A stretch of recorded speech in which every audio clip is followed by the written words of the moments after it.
Маңғыстаудан барған жас сарбаз бір аптадан кейін үйіне табытпен оралды. Туыстар айтып жатыр, денесі көгерген іздері бар деп. Яғни біз армияда әлі күнге дейін дедовщина барын жоққа шығара алмаймыз. Осының салдарынан ең бірінші үлкен қасірет ата-ана баласынан айырылып отыр. Екіншіден проблема бізде ата-аналар баласын армияға апарғысы келмейді, жібергісі келмейді. Осының салдарынан қорқады. Қазір бәрі жазып жатыр. Не істеу керек? Мәселе менің ойымша қазіргі таңда бұны кәдімгі үлкен ұлттық деңгейде көтеру қажет деп есептеймін. Менің өзім міндетті түрде осы мәселемен арнайы бізде комитет бар, тікелей осыған жауапты. Бірақ енді менің ойымша қазіргі ең қолдан келетіні, менің түсінігімде барушы комиссияларды, біздің депутаттарды, қоғамдық азаматтардың барлығын осы әскерге жол көрсету қажет сияқты. Сондағы істермен болып жатқан іс-шаралармен араласып, ең болмағанда ішіндегі болып жатқан дүниелерді менің ойымша комиссия құратын болсақ өзгертуге мүмкіндік бар. Бұл мәселе өкінішке орай жоқ емес, әрине. Оны жасырып қажеті жоқ. Демек, соған жауапты командирлардың олқылықтарынан. Ол ең бірінші тәрбие ғой. Осы жұмыстың жоқтығынан. Медициналық комиссиядан өткен кезде қол қойылады да, оның приписной свидетельство мысалға алғаннан кейін учетқа тұрғызған кездегі денсаулығындағы табылған олқылықтардың барлығы жөнделмейді. Сол қалпында кете береді. Оны контрольға алып қадағалап отырған ешқандай жауапкершілікті жүктейтін мекеме жоқ, адамдар жоқ. Соның салдарынан мысалға әскерге барады, оның әрине денсаулығы жарамайды, содан мысалға қайтыс болып жатқан адамдар жоқ емес. Өйткені ол диагноздарға байланысты. Ол жұқпалы аурулар түрлі-түрлі бір күнде болған жоқ қой. Ал мынау ол аурудан да үлкен індет болып тұр. Сондықтан да бұл мәселелерді кім кінәлі қарау керек, жазалану керек, тазалану керек. Бас штабтың ішіндегі, ген штабтың ішіндегі мысалға тәрбие жағындағы орынбасар бар. Ол бірінші орынбасарының қарамағындағы деп. Жоқ, тәрбие орынбасары идеология жағымен айналысатыны министрдің тікелей жеке өзінің орынбасары болуға тиісті. Ол ана жоғарыдан келген бұйрықтарды соған ана бет тұрмай өздігінен тікелей министрдің өзіне, тікелей өзі жауапты.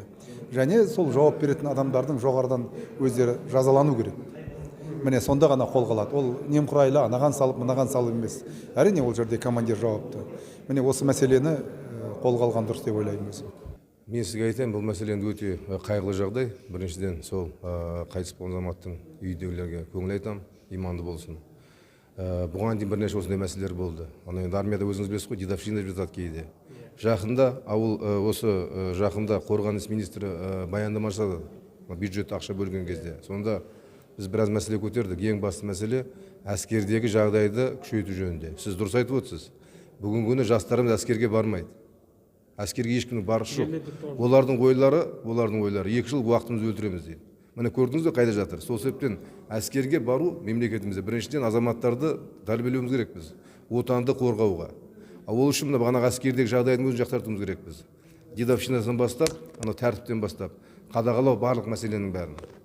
Осы мәселенің бәрін бірінші тергейікті. Тергеген екен, оның жауабын жасап талқылап айтайық бұл мәселені. Бірақ та егер де ішінде онdan көгерген болса, оның бәрін тергесін. Тергеген екен, одан нақты шара қолдану керек.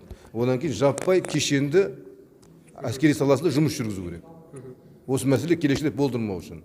Тағы да айтатыным, мемлекетте бүгінгі күні дұрыс саясат жүргізу керек бұл уақытта да. Неге? Өйткені әскерге бару ерлік ретінде қаралу керек. Көрдіңіз бе? Жақсы, соңғы сұрақ. Өзіңіз мерзімді әскери қызметте болдыңыз ба? Мен өзім мерзімді әскери қызметте болған жоқпын. Мен оқуда оқыған кезде бізде военный кафедра болды, әскери кафедра. Бірақ та әскери кафедра біткеннен кейін міндетті түрде біз 6 айлық оқуға барып, өзіміздің біліктілігімізді көтердік. Меніңше осы сол частьтің басшыларының, офицерлерінің жауапкершілігі деп болу керек. Және де әрине осы бұрынғы советтік армияда да сондай дедовщина деген нәрсе бар болатын. Бірақ біз тәуелсіз мемлекет ретінде қазіргі кезде өзіміздің балаларымызға, өзіміз жастарымызға тиісті қауіпсіздік, тиісті қызметтің жағдайында қамтуымыз керек.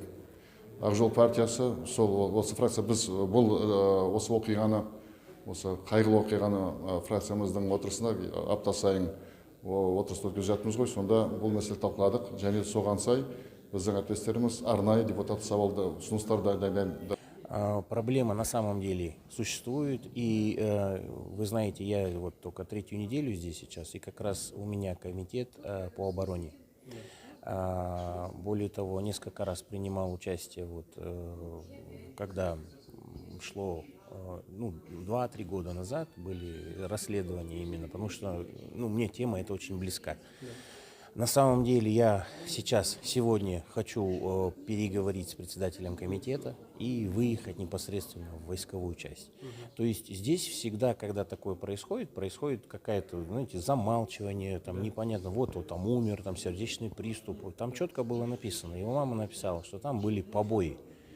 То есть каждое такое, да, и его мама написала, говорит, когда опознавала тело, я вчера читал, нет, я вчера читал, с мамой связи пока нету у меня, я хочу взять это дело на контроль, сам лично. Вот, каждый такой вопиющий случай нужно разбирать и наказывать очень жестко, это раз. Во-вторых, в целом надо менять подходы. Если нам в наследство досталось вот эта вот дедовщина, да, еще из старой советской армии, все эти вопросы надо решать. Есть ли в казахстанской армии дедовщина?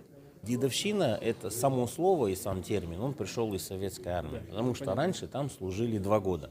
То есть служащие 2-го года начинали издеваться над служащими, которые пришли там, ну, 1-й год. Да? Сейчас служба там в течение года длится, поэтому здесь больше взаимоотношения периодически. Вот 4 случая я помню, это когда офицеры издевались над солдатами и контрактники. Поэтому проблема дедовщины, ну, если мы так будем ее назвать, немного в видоизмененном виде, она однозначно есть, и ее надо решать.